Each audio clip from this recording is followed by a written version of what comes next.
This video is sponsored by RKDF University, Radisson Blu.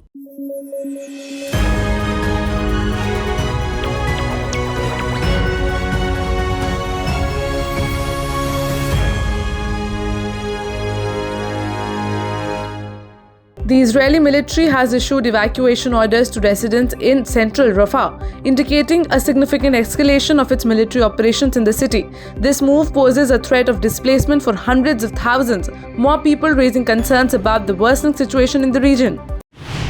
Former Republican presidential candidate Nikki Haley is reportedly being considered as a potential running mate by Donald Trump's campaign.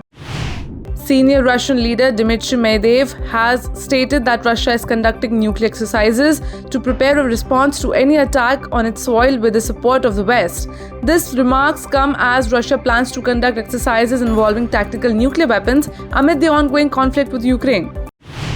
Polish Prime Minister Donald Tusk declared on Saturday that Poland is initiating efforts to enhance security along its entire eastern border in response to what he termed as a rising hybrid war involving illegal migration from Belarus.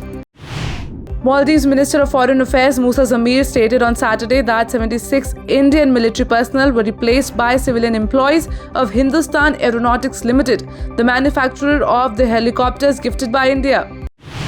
The United Nations Food Agency said on Saturday that flash floods from unusually heavy seasonal rains in Afghanistan have killed more than 300 people and destroyed over 1,000 houses.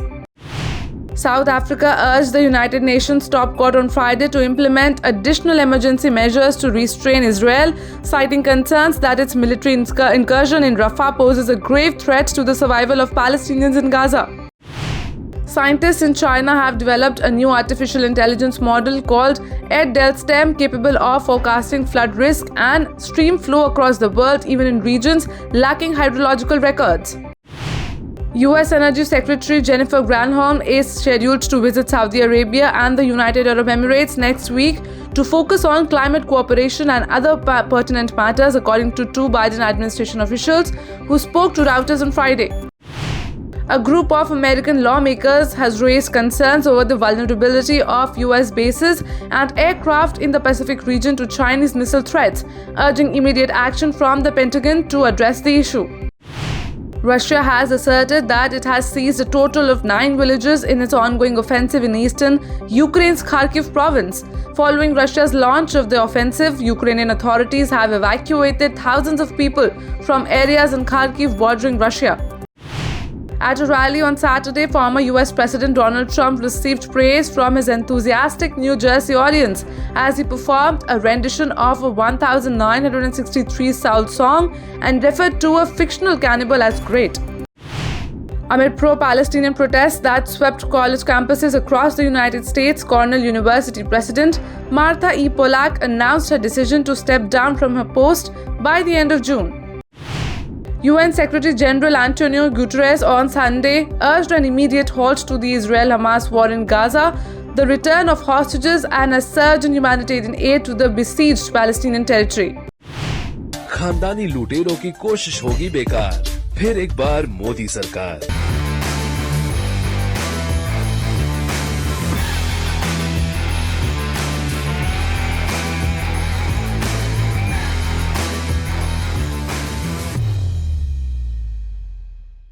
इस तरह RKDF विश्वविद्यालय राज्य और देश के आधुनिक और उच्च विश्वविद्यालयों में से एक है।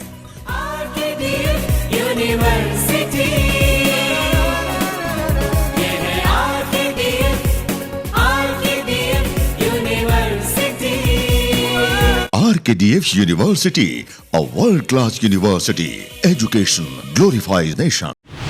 Hamas announced that British-Israeli hostage Nadav Popplewell died from injuries sustained in an Israeli airstrike amid escalating Israel-Hamas conflict. He remained in captivity since the October 7 massacre, with his death occurring over a month ago. Old adversaries Turkey and Greece are set to examine a 5-month-old reconciliation initiative on Monday as Greek Prime Minister Kyriakos Mitsotakis traveled to Ankara.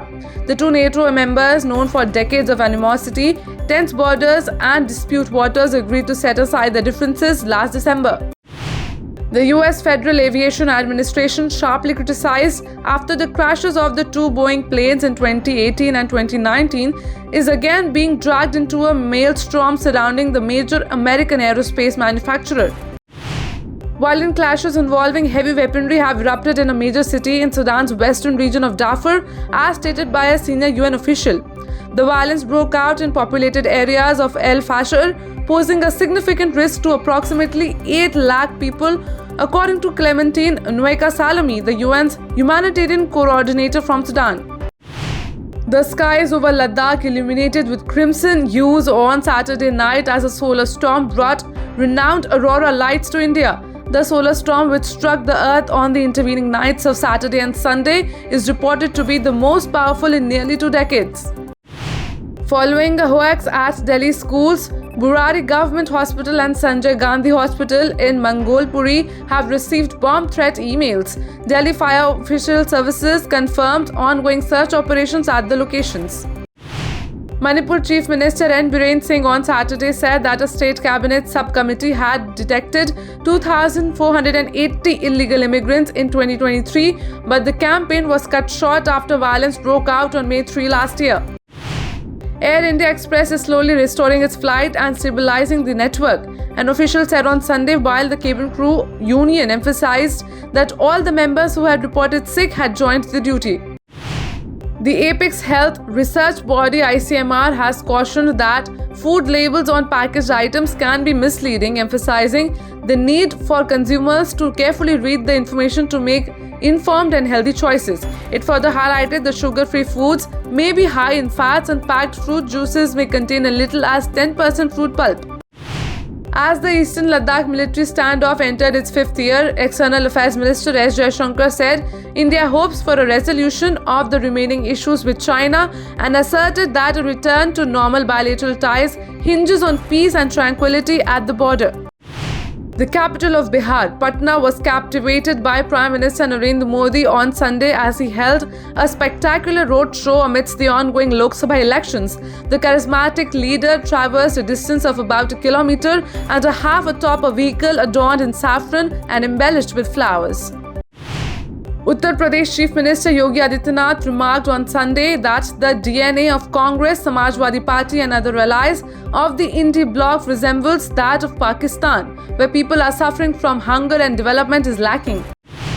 BJP leader Tejasvi Surya criticized Delhi Chief Minister Arvind Kejriwal on Sunday, labeling him the poster boy of corruption and asserting that he lacks the moral duty and authority to comment on graft or transparency.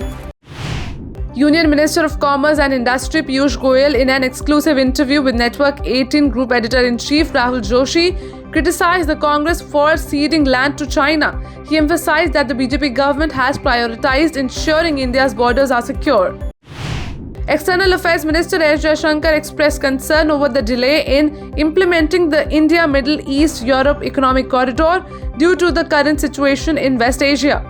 He noted that the high expectations generated after firming up at the initiative in September last year needed to be adjusted in light of the current circumstances.